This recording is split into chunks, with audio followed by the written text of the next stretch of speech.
Welcome to Swala Nyeti, the law podcast that pairs a layman and a lawyer to answer your legal questions of the day. Swala Nyeti is sponsored by the law firm of Kigwata and Company Advocates and is intended for educational purposes only. Welcome to episode 35 of Swala Nyeti. I am the lawyer, aka Wakili Harry Karanja. And I am the layman, Kashao Patrick. Good day, Kashao. Wakili, how are you, man? I'm very well. Did you get a missed call from the studio manager last week on Friday? Yeah, but I saw it so much later. Okay. Yeah. Now, after I launched my singing career Uh-huh. in this very studio on Friday, Yes.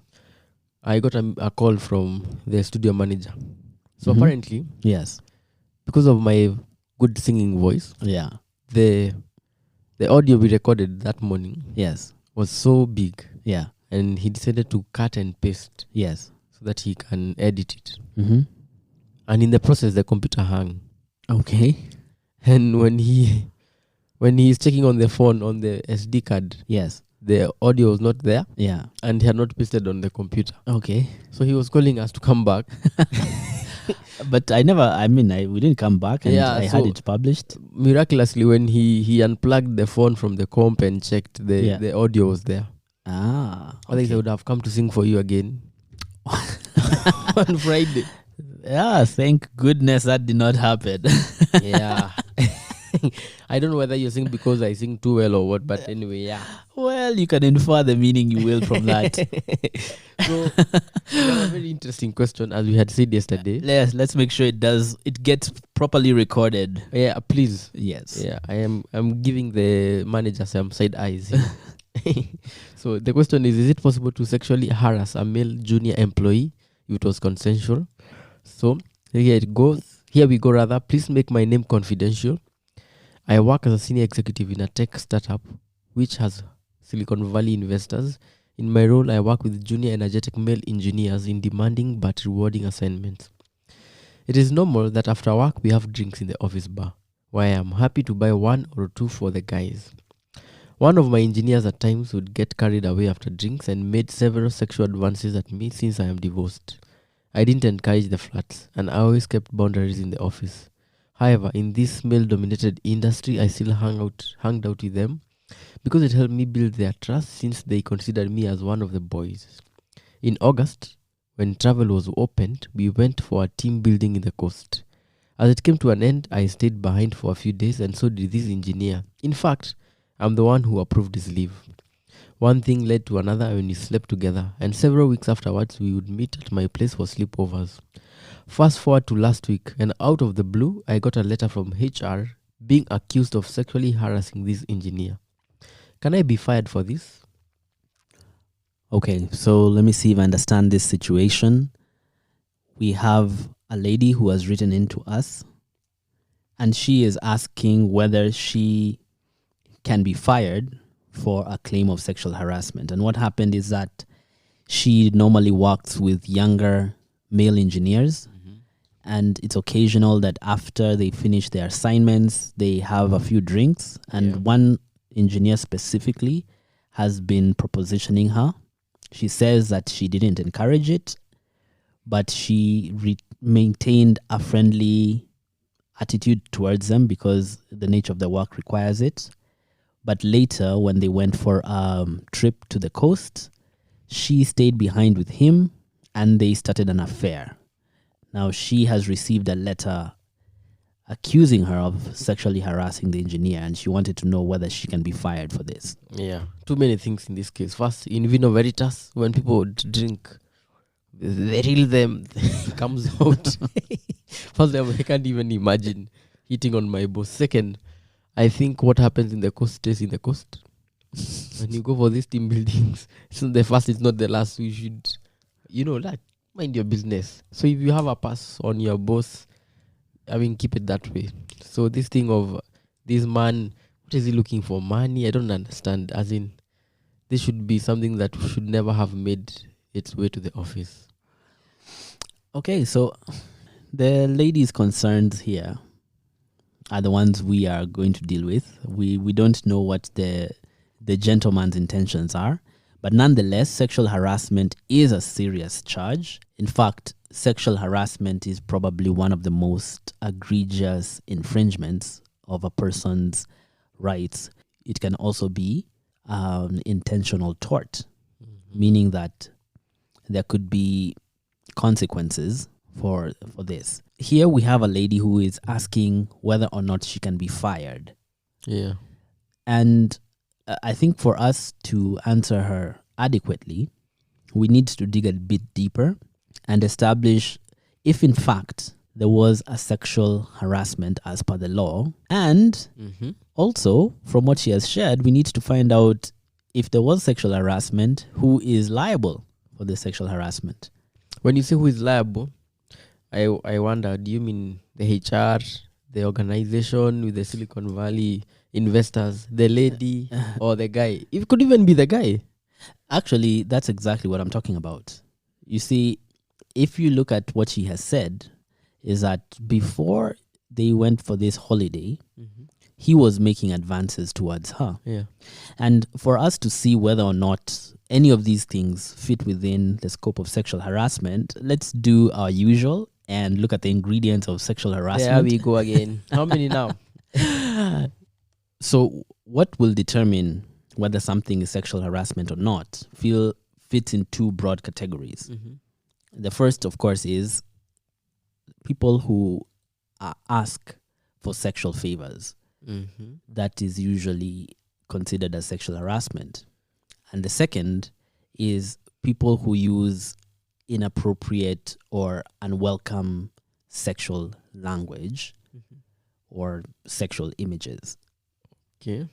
So let's see in either of these two categories if the actions of the person who was written in or even the male engineer can fit. And when we talk about people asking for sexual favors, keep in mind that it doesn't have to be direct. Okay? It could even be indirect. And it doesn't have to be sexual intercourse. It could be even sexual contact or any other sexual activity. Hey, okay. If someone is asking for these sexual favors, that means they are usually asking with an implied or an express promise Like, with regards to their employment yes. or threat. Okay. Okay, so either if you can do these actions, you'll either be hired, you'll get a bonus, a promotion, or on the alternative, you'll be fired, you'll be suspended, you'll get a demotion. Now, in that case, it means the person above is one making those promises or threats. Correct. So What this if is it's the person below? Just a question. What if it's a young person, a newly employed, telling the boss, I would like a promotion, but I can't give this. So, as I've mentioned before, you're promising to do something or you're threatening to do something. So it's just safe to say it either way. It can be the senior doing that or the junior doing it. What would the junior be promising or threatening? They could be promising sexual favors. No. That is already established. So in exchange of those sexual favors, what are they threatening or promising? Oh, I see. So the sexual favor cannot be the promise. It cannot. It cannot be the promise. Correct. I But it's still possible for a junior to fit in this category if, as is common in many organizations which have evaluations, 360-degree evaluations, despite the junior having lower ability to give a promise or a threat. Yes, they might still be able to. They might still be able to give an evaluation upon which I see the boss would suffer. And I know there are organizations which require that before a boss is promoted or gets some other benefit, the juniors are the ones who actually interview the boss. I see. So unless it's such a situation. So what would be the reward? The promise or the threat? The threat would be, unless you provide me these sexual favors, I will give you a poor evaluation. I see. And prevent you from getting a promotion. Okay. But it's more common the other way around. For sure. Okay. Yeah. But that's the first category. So I've said the second category is when you use sexual language, okay? And inappropriate. Exactly. Whether it is written or spoken, but it's something which is of a sexual nature. Okay. Okay. And you're right. It could be pictures, okay? Or it could be behavior, okay, of a sexual nature. And this behavior or this language must be unwelcome or offensive to the person who is receiving it. Must be unwelcome or offensive. To the person who is receiving it. Okay? Okay. And by its nature, it can have a detrimental effect to that person's employment or their performance of their job, or even how satisfied they are in their job. Okay. That makes sense. Now, let's look at these two situations to see what fits. Just a question out of the blue. Yes. If these advancements, the category number 2, are made outside the work context, Yes. does it apply? We meet in West in a bar, both of us. Yes. But we are employees of the same company. Okay. Would it, and you have this inappropriate sexual language or something? So the second category is unlikely to apply. Because if you're meeting in a social event, Yeah. it means both of you have gone there voluntarily. Yeah. Okay? You're not doing it with respect to work. Yeah. So you chose to be there. So it is not unwelcome. Okay? It is not offensive. You have made a decision. Unless you can show that it's something you are told this is an event. For work? No, it doesn't have to be for work, but that, it's implied that if you don't come for this event, you are even breaching some social code Yes. that exists within the workplace. So it's really tricky, and you look at it from case by case. But generally, if these things are happening outside of the work environment, they would not qualify. Okay, the reason I asked was because of team building. Because team buildings almost always happen outside the confine of the offices. Yes, But outside the it's office. on an organizational thing, but outside. Yes, you said it right. And the question would be, if he refused to go for this team building, or if she refused to go for the team building, There would be an issue for sure. would there be consequences? So if the answer is yes, then most likely it was something which is still work related. Okay. So category number 2 would come into operation now. If you are harassing me after hours of teamwork, Yes. team building, Yes. but I can't leave Mombasa, I'm there anyway Yes. for team building. But it's not team building time. Yes. So now, but here you can see when it came to this affair that they began, the lady who writes in says that it happened while they were both on leave. Outside. Oh, yeah. Okay.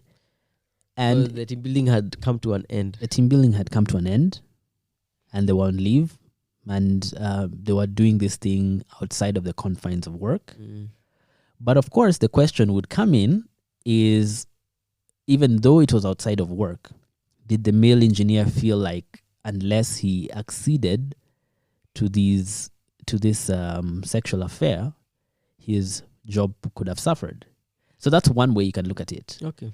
But in the same light, the lady might also say, but look, he was the one who was making the sexual advances. Yeah. Okay. And I felt that these sexual advances were unwelcome. Okay. Because she says that she was uncomfortable, Yeah. but decided to go along with it because that's what was expected Yeah. in Of the job environment. of she the works job in. environment. So she might also be able to claim that she was the one who was being sexually harassed. Although the eventual affair they had was consensual, Yeah. the initial advances might have met that threshold of sexual harassment. Does it apply? Does the sexual harassment apply if there's a subsequent event that was done through consent? So here it's really going to go down to what evidence is brought in the event that this thing goes to court. And because there could be two competing claims, usually the law will be whoever alleges must prove. So if he alleges that she was sexually harassing him, then he's the one who must prove these requirements of the sexual harassment. Okay. However, if she alleges that he was the one harassing her, then she must prove. And the onus is on the person who brings the claim to prove that the claim is true.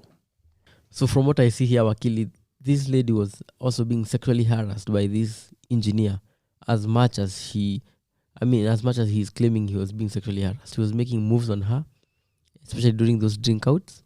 And I don't see why she's afraid of losing her job when it's him who instigated all this.